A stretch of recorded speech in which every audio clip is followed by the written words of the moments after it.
coming. I know some of you came from quite afar, so thank you very much. Tonight's event was organised by UCL Georgian Society in collaboration with Buckingham University. Special thanks to Levan Gogora for organising as well. We are very grateful to our speakers tonight, Professor Andrew Wilson from the UCL School of Slavonic and East European Studies. It's quite a mouthful. And the Georgian ambassador in the UK as well, Mr. Georgi Badridze, as well, for coming here. We'd like to talk to you tonight about the Georgian parliamentary elections that took place last month on the 1st of October. This event marked a considerable forward step in Georgia's history, and it was the first time really that the elections of a new government had taken place through relatively free, fair and peaceful elections. The Organisation for Security and Cooperation in Europe, the OSCE, noted in its parliamentary findings and conclusions on the Georgian parliamentary elections that overall election day was calm and peaceful throughout the country. Preliminary voter turnout was reported at 60.8%, and the voting generally was well organised and administered in a competent and professional manner. However, the election day and the period surrounding it was marred by instances of harassment and intimidation of party activists and supporters, leading to a tense and polarised atmosphere. Nevertheless, the entire process marked a new chapter for democracy in the country, and we kindly invite our speakers now to begin the discussion on this topic.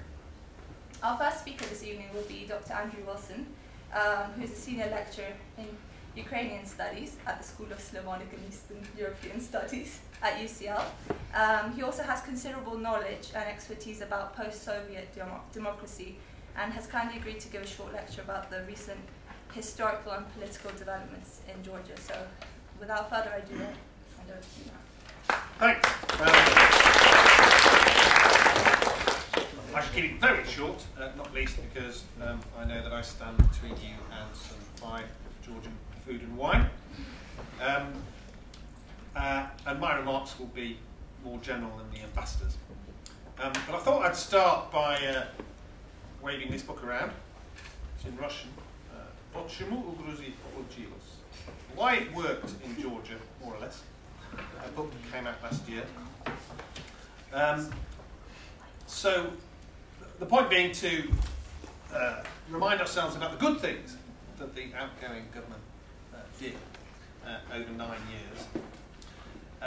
Speaking as the author of another book on coloured revolutions, on the Ukrainian one in particular, I would definitely say the Georgian case turned out the best of the three. Probably not even worth calling Kyrgyzstan a coloured revolution, really.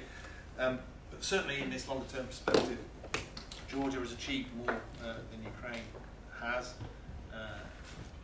In fact, kind of a separate conversation about why things went so badly in Ukraine and even made certain things worse.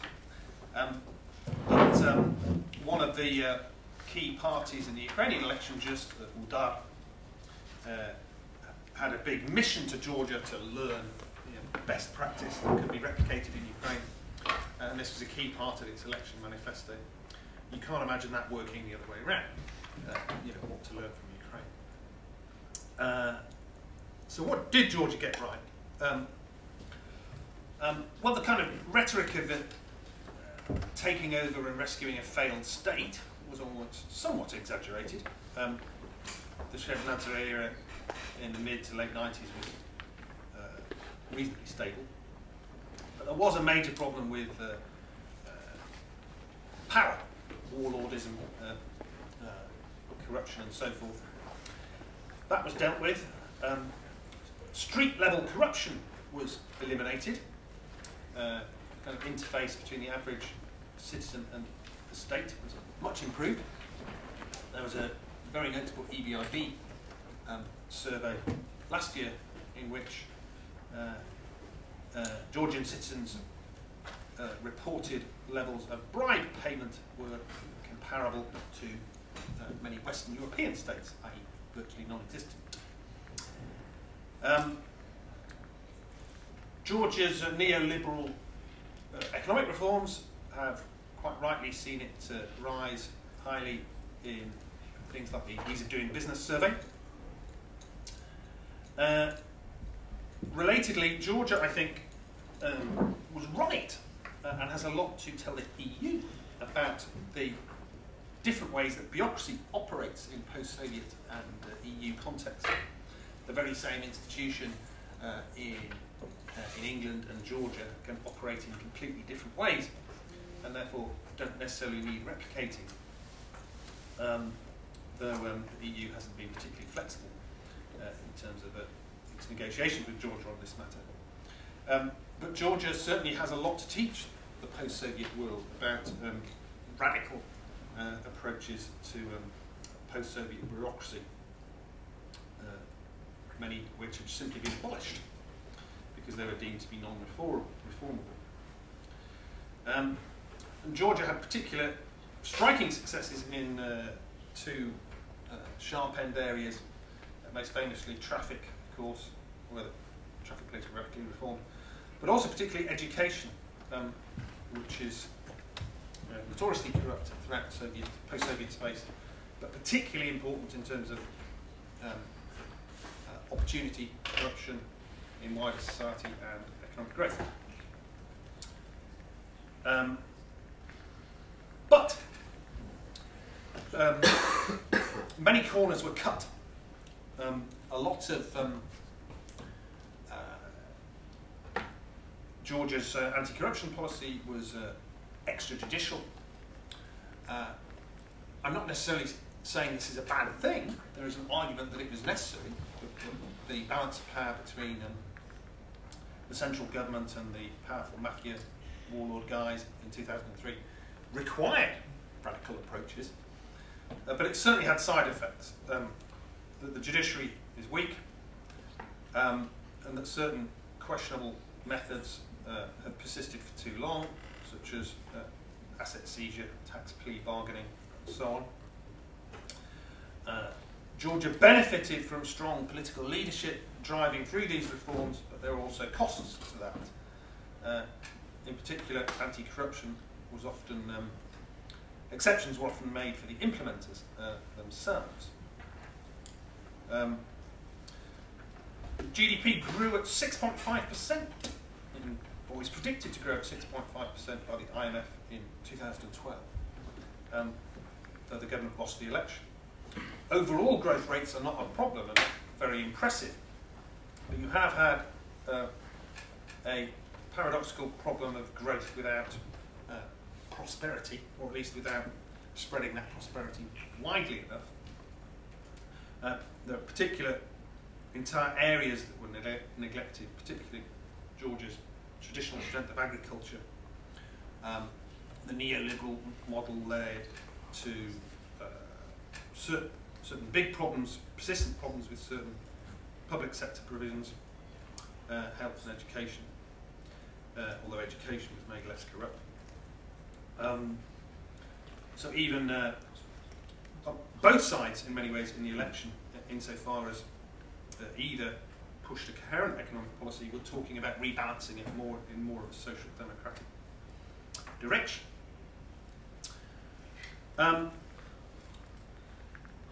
The transfer itself, of course, has largely been peaceful, but several questions remain. Firstly, nominally the election was between Georgian Dream and the United National Movement, but it was really money versus power. The United National Movement was very entrenched in terms of administrative resources, power of the state, counteracted by the spending power of Ivanishvili. So although you have what looks like a two-party system, it's not based on normal equal competition. It's based on this rather strange diarchy. So the first open question is whether Georgia can transition to a more normal type of two-party system, where both share the same kind of type of resources. Because although Georgia has had various successions, one-party system has been more or less the default setting. So can Georgia move away from that? Secondly, can the new authorities recognise the achievements of the old? There is a danger that they might throw out the baby with the bathwater. That there was a residual problem of corruption at the top, but there was very real achievements in terms of eliminating or vastly reducing corruption lower down. I'm not sure if the new authorities recognise that, and some of their initial arrests and prosecutions do look rather adversarial and one-sided, settling scores. Not as bad as in Ukraine, but the danger, the perception of political prosecution is there. Thirdly, it's far from clear what the government's, not what the government's economic policy is, but what its economic philosophy is. The Georgian Dreams election campaign was quite populist, a grab bag of various economic slogans. It's very indicative that the economic ministries were the last to be filled. It's still not clear where Georgian Dream stands, firstly on the Georgian economic model, which has been this neoliberal model in the last 9 years, and, relatedly, on the balancing act between that and the desires of the EU, which wants Georgia to adopt a more bureaucratic approach, swallowing the acquis communautaire. Nor is it clear how the big super economic ministries, the development and infrastructure, or energy and natural resources, will be reformed or continued. So, writing in 2011, this author, Larisa Borkova, thought that Georgia was at least a partial role model for other post-Soviet states. If Georgia gets it right, if it keeps the best of the last government's achievements and builds on that, settles kind of outstanding problems, disbalances, then it really will be an exemplar for other post-Soviet states. The opposite scenario, of course, is that many of these achievements will be lost. The jury is out.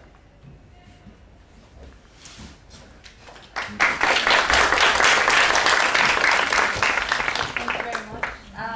We can open the floor for questions and answers after Georgi Badridze also gives his speech. Our second speaker this evening is Mr. Georgi Badridze.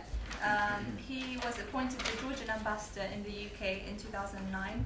He joined the Ministry of Foreign Affairs in Georgia in 1992 and has held various positions within the Foreign Service since then, including acting as the director for the Department of European and American countries, as well as being a minister and deputy head of mission at the Georgian Embassy in Ankara in Turkey.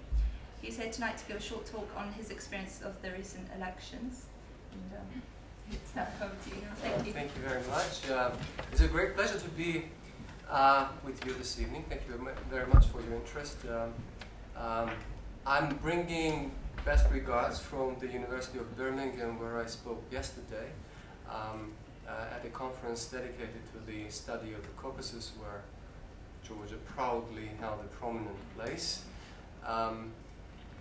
I also would like to congratulate Dr. Wilson on the title of his program, department.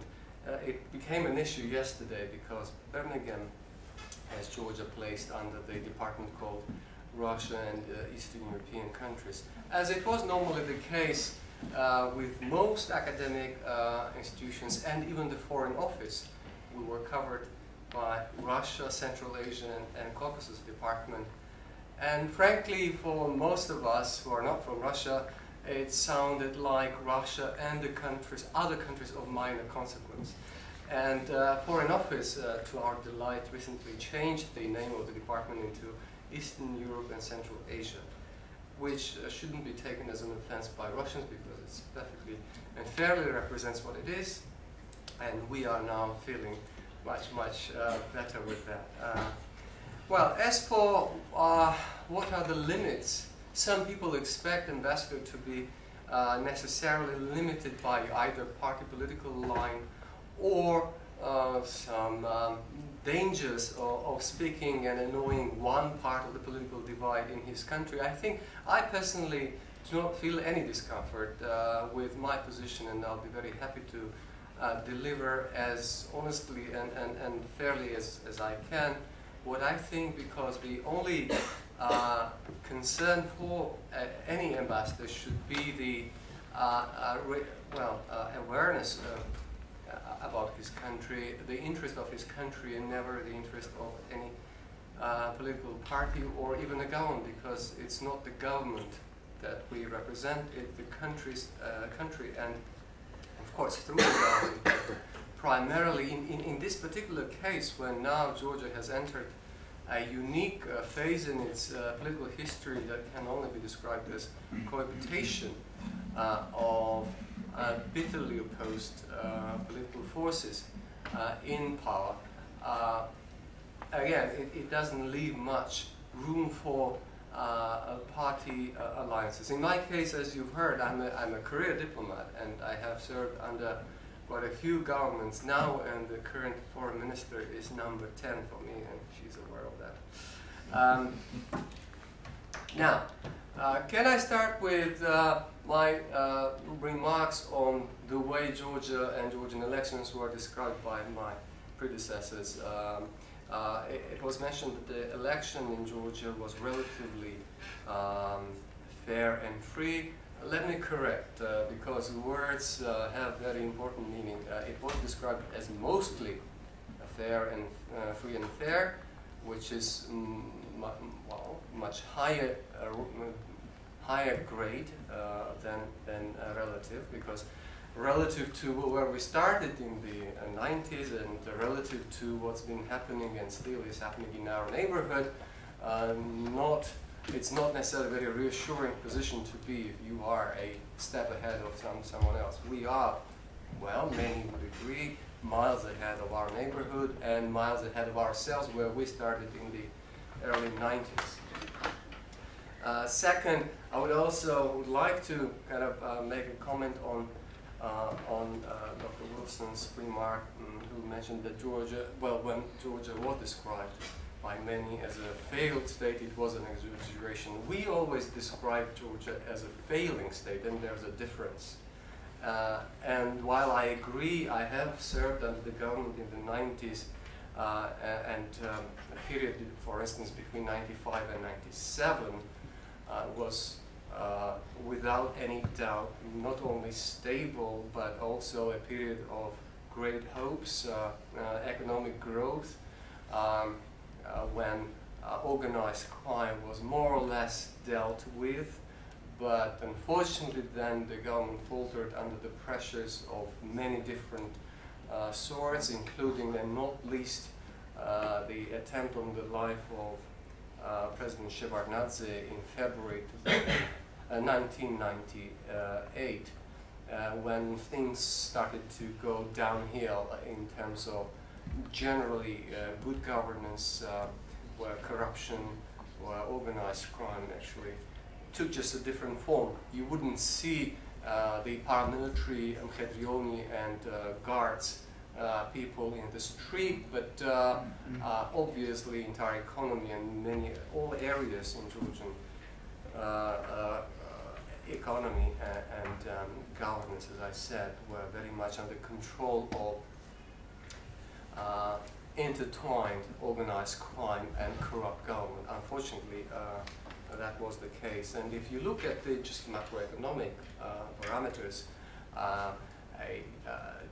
GDP, not just nominal, but per capita, I mean, at the level of sub-Saharan countries of the time, not even now, the tax collection that was 8% of the GDP basically almost virtually absent tax collection, at least in real economy.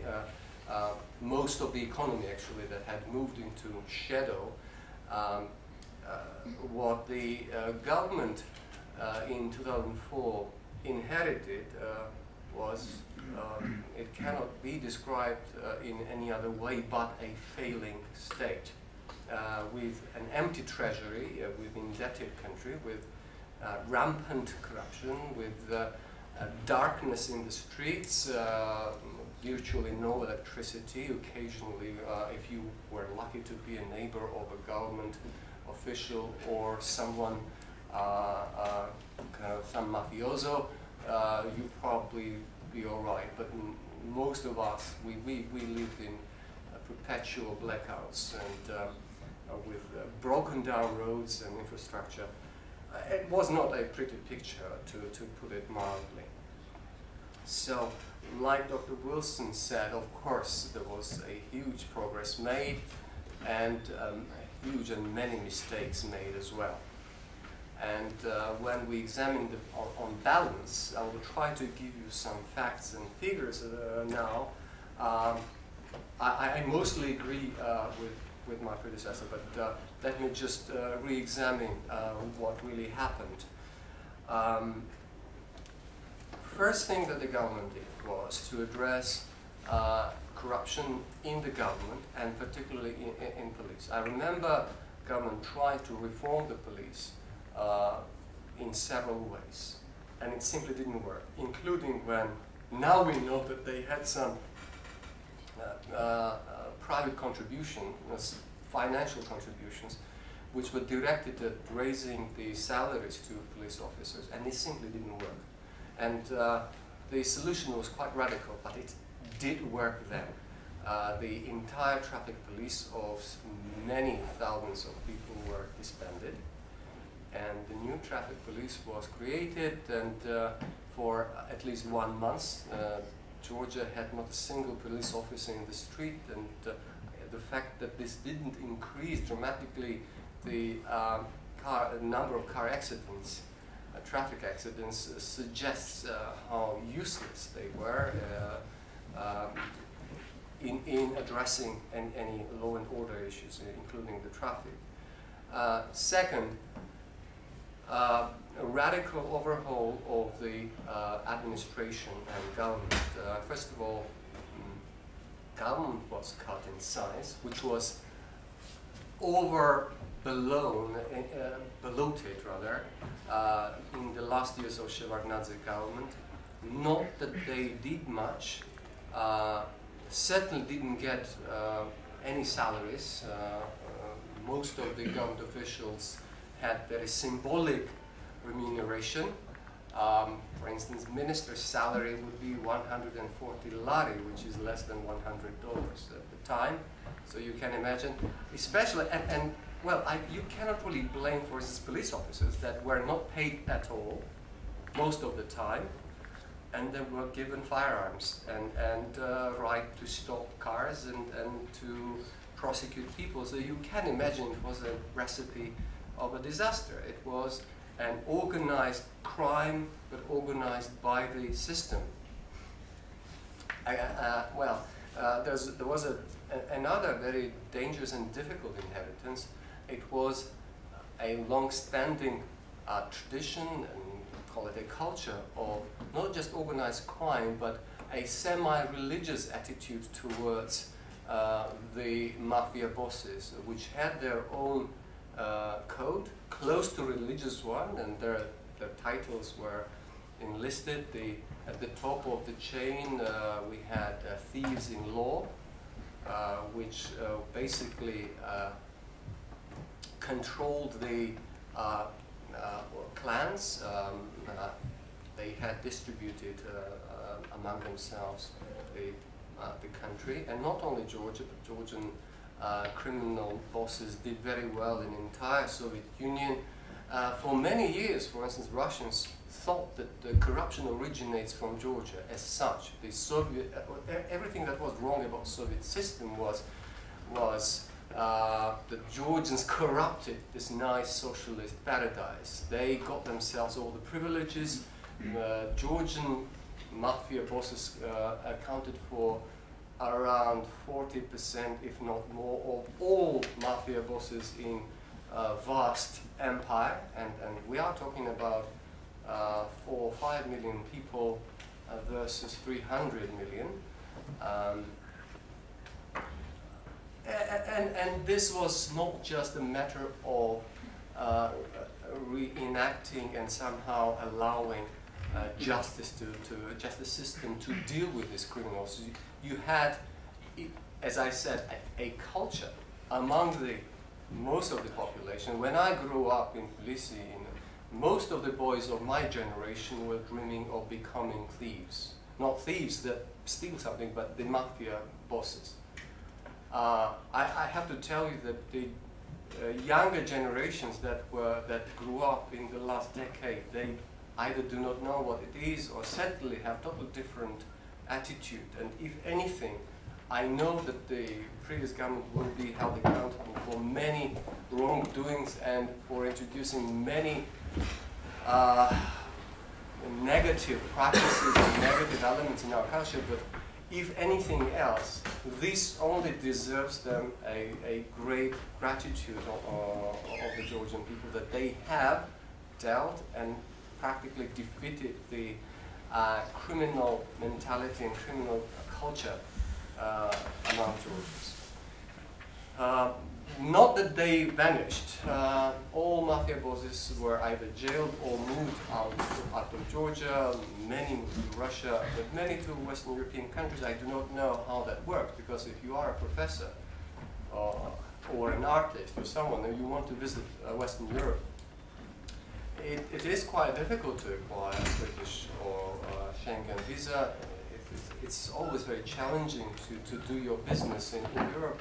Somehow Georgian criminals, they never had any obstacles in obtaining access to European countries and even getting asylums, and then it turned out that they did extremely well in many countries like Spain, Italy, Germany, Holland, and many other. Well, Britain was spared actually of kind of serious organized crime with Georgian origin. So, economy.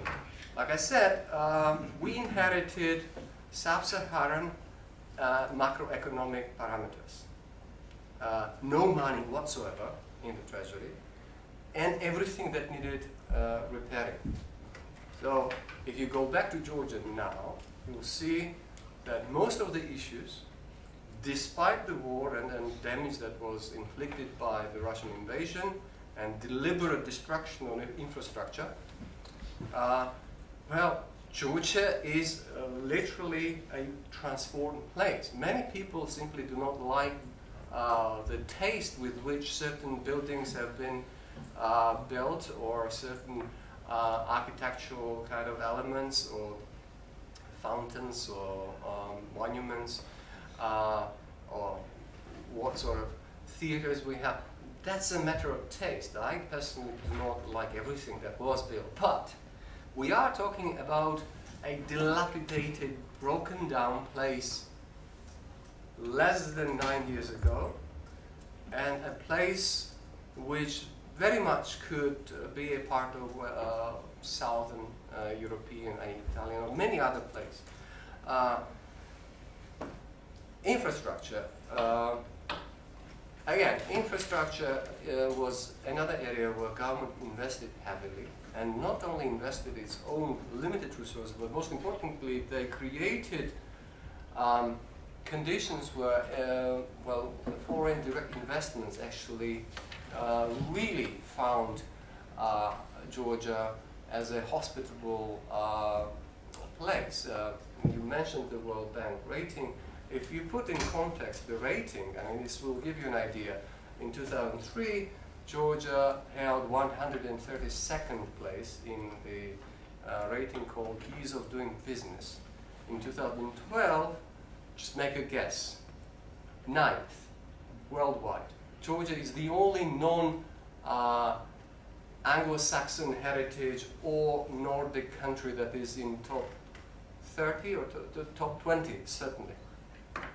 So, what happened was that from a country that lived in darkness in 2012, and for a number of years before that, Georgia has been selling electricity to all its neighbors, including Russia.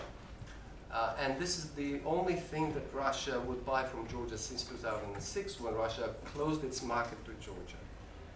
I hope I'm not drawing a too rosy picture, because the negative side will follow, so do not do not think I'm here to kind of be a cheerleader for the previous government only.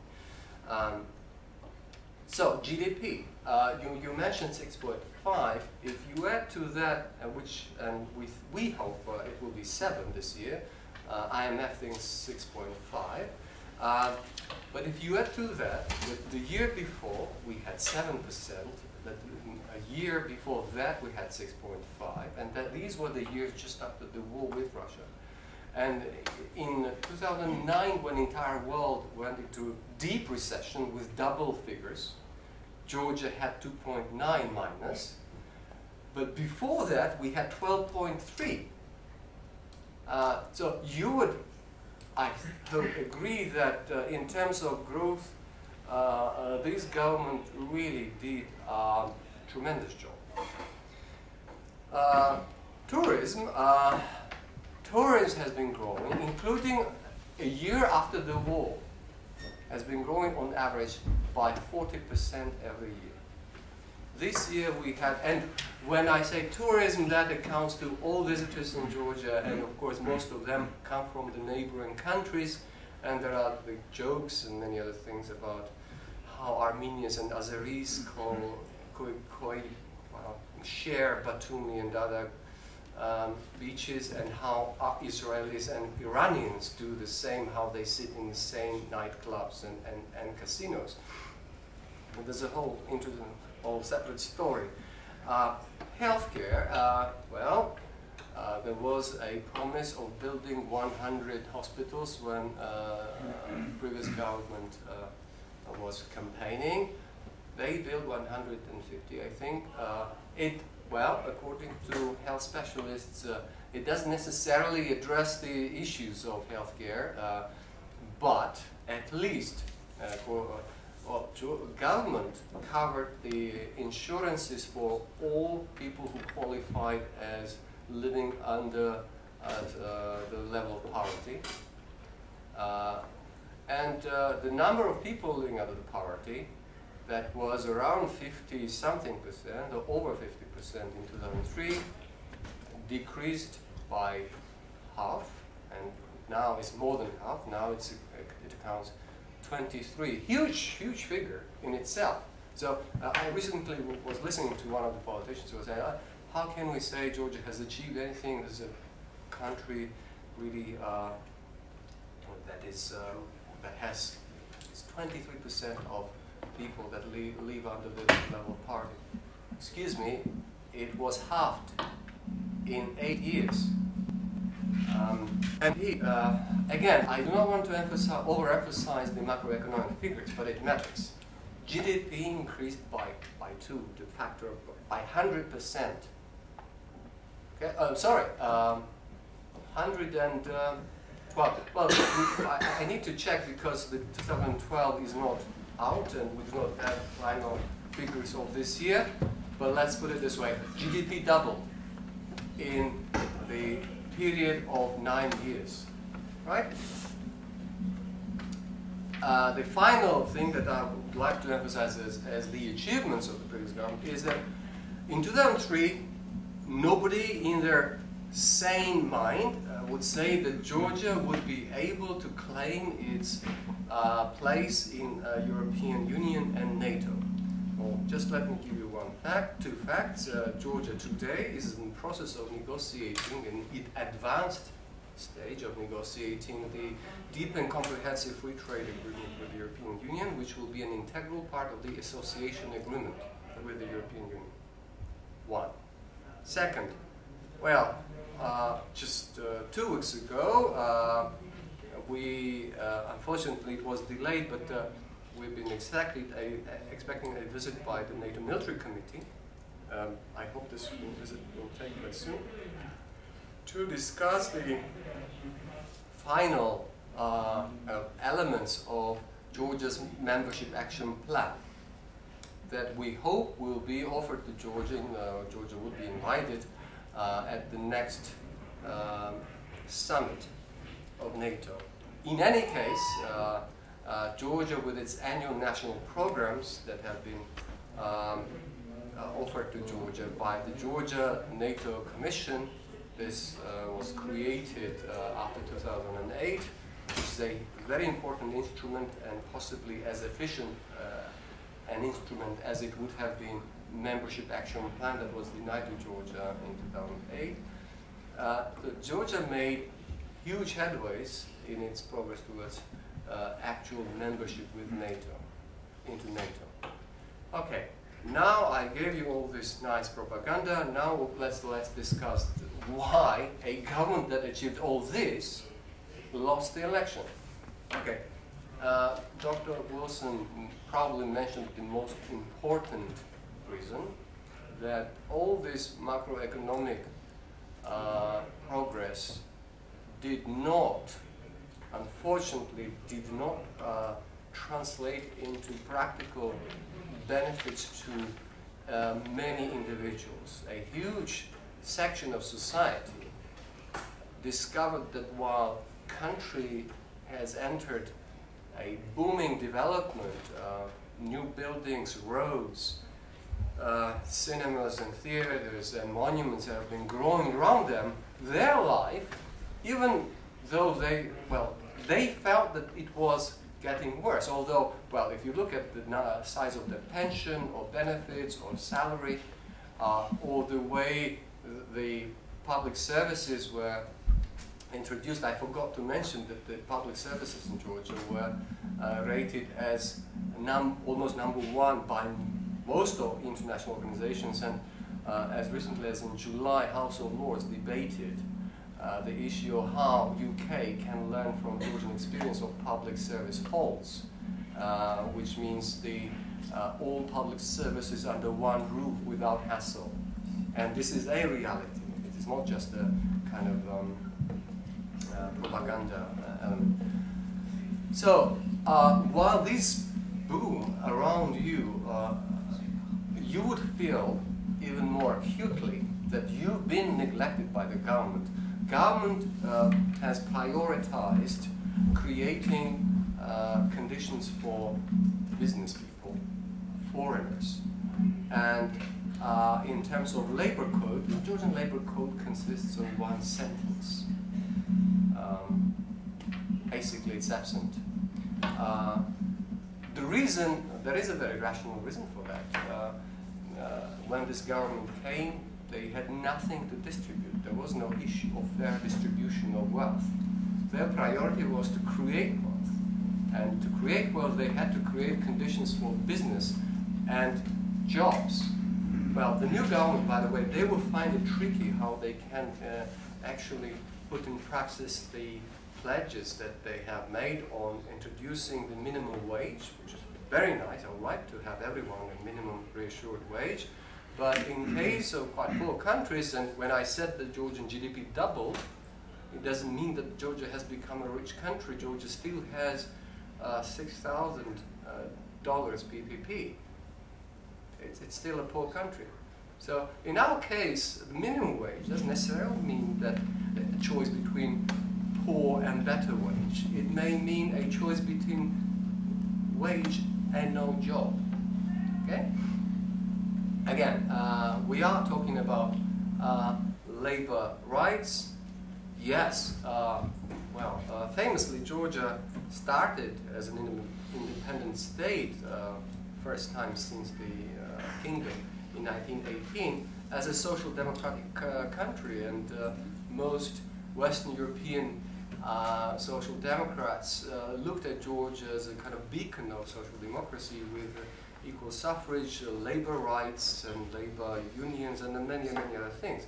Well, again, I'm all in favor of labor rights, but at some well, if you are in a position to have a choice between well, very liberal labor code or absence of real safeguards and creation of jobs in general, for a certain period in your development, you may opt to.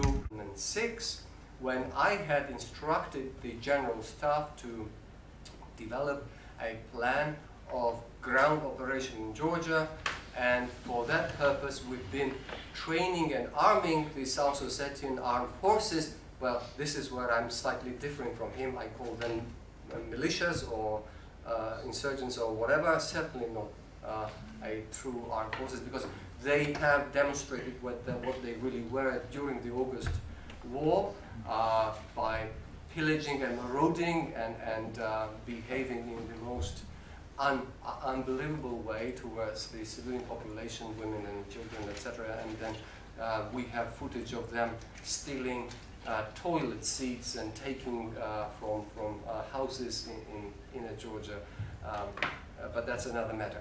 So 2012, 8th of August, most of Russian media has reported it quite at length, so you wouldn't find it difficult to find this quote. As for the issue of the war in general, and I think I should have mentioned at the closing part of my remarks that, well, attitudes towards Russia or foreign policy very well happily to me, and I'm very relieved that this is not a major issue between the two political forces. From day one, when the new government was in power, both foreign minister and the prime minister himself said the following, that they will continue direct with the same foreign political line. They will keep the foreign policy priorities directed at membership in the European Union and NATO. United States, Western European countries and NATO remain Georgia's top allies and traditional partners. And while they will attempt and try to improve relations with Russia, it will never happen at the expense of Georgia's sovereignty or territorial integrity, and that diplomatic relations will not be restored as long as Russia keeps embassies in Skin Valley and Sukhumi. I think this very much reflects the general attitudes of most of the Georgians, 70% of whom strongly support the membership in NATO. And while most Georgians would like to see relations with Russia improve, I do not believe there are many who would be prepared to concede two large parts of Georgia, one, and our freedom of choice of alliances and our historic strife and well, historic kind of experience of trying to integrate it into Europe. Can I just come back? Yes. Just very briefly. You're absolutely right. That was the date of the speech that Putin made in the context of Putin and Medvedev apparently being rivaling each other, competing about the war. But I would draw a small distinction between planning a war and planning for a war. NATO and the Warsaw Pact both had plans for a war, but neither wanted to have a war. So what I would say is that Putin, what he was saying was he wasn't planning a war, he was drawing up plans that if there was a war, these could be implemented. We would have to disagree on that, because normally both NATO and Warsaw Pact, they would plan defensive wars. They had envisaged defensive lines, they had envisaged a retaliation strikes. None of them had plans of war that would take place entirely at the territory of another country. And the plans that Mr. Putin referred to were plans of deploying Russian troops inside Georgia. And at the time, Mr. Putin and his government officially, by law, recognized South Ossetia as part of Georgia. And they, as I said, recognized that in this period, and we know that it's been happening much earlier, since the early 90s, but at least since 2006 he recognizes that against any international law and all bilateral agreements that Georgia and Russia had at the time, Russia has been acting illegally by arming and training the paramilitaries in South Ossetia. This is in direct breach with the international law. If ever law has a clout to get Mr. Putin to Hague, this is a confession that could convict. Thank you. Thank you. We have time for one final question, and then I think she was first. Hello, Aynur Alishanova. I'm from Azerbaijan, UCL student of MSc Public Policy. I'm interested in future perspectives of Georgian policy regarding its neighbors.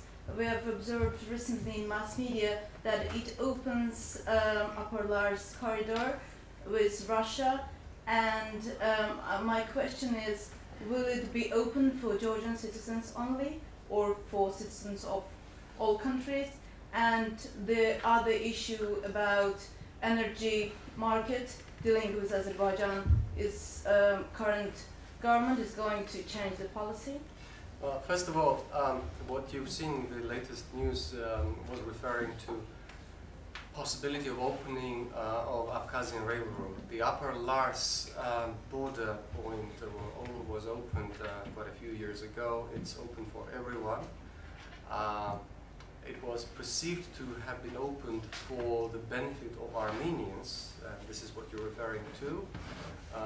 Yes, but since then, what Georgian government did was to abolish visa requirements for first the residents of the Northern Caucasus, which strangely Russia took as a provocation, and then the Georgian government abolished visa requirements for all Russian nationals altogether, and Upper Lars became a point of very intensive traffic for the Russian and Georgian nationals. Well, yes, I take your point that Georgians are the least to benefit in terms of travel advantages, because Georgians still are required to have Russian visas, and Russian visas are next to impossible to obtain in Georgia. Well, the advantage that we have now, at least the benefit, is that more Russian nationals visit Georgia, better the awareness, and more people go back with very good news about our country. With more residents of the Northern Caucasus come to Georgia and see what we are, what we really are, instead of this picture of a monster that Russian propaganda machine draws every day. More people like this go back and bring the stories. Less people Russia will find during the next war with Georgia that they could use as volunteers against Georgia.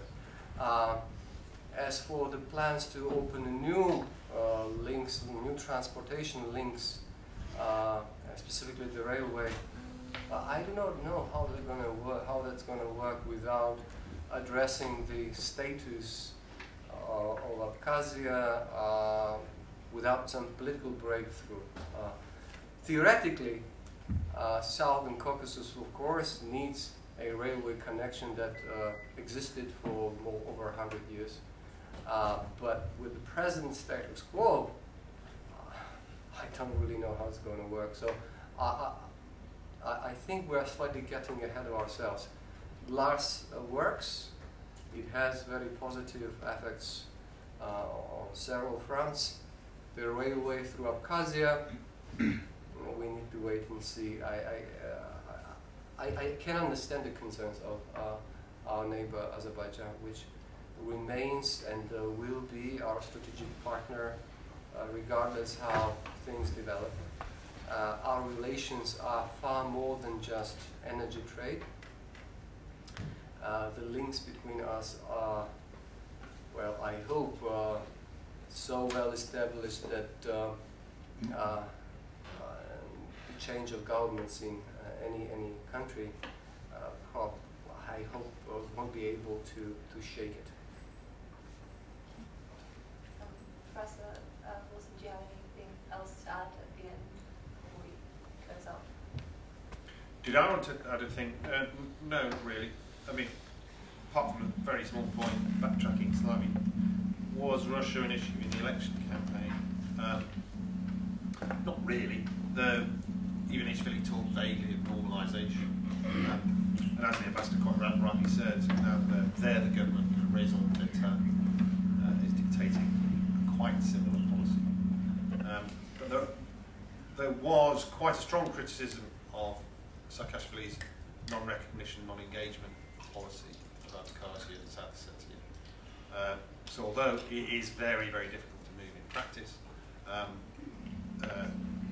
we are already seeing an attempt at a different approach.